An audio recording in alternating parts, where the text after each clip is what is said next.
नाही, मला वाटतं महाराष्ट्रात मोटर वाहन कायदा आहे आणि या मोटर वाहन कायद्यानुसार तुम्हाला प्रत्येक रिक्षा चालक असेल, टॅक्सी चालक असेल, त्याला रिक्षाचं परमिट असेल किंवा रिक्षा टॅक्सीचा बॅच असेल, याच्यासाठी मराठीचं ज्ञान असणं आवश्यक आहे.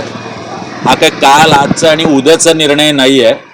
वर्षानुवर्ष हा 1988च्या अगोदरपासूनचा मोटर वाहन कायदा आहे, तेव्हापासूनचा हा नियम आहे.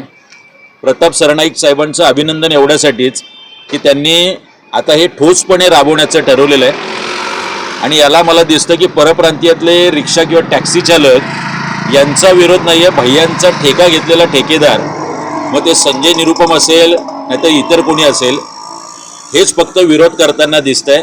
अनेक परप्रांतीय रिक्षा चालक आणि टॅक्सी चालकसुद्धा आमच्याकडे येत आहेत आणि मी मराठी बोलतो, मला मराठी समजते आणि या माझ्या रिक्षात बसा अशा स्टिकर त्यांनी स्वतःच्या रिक्षावरती लावून घेतलेले आहेत.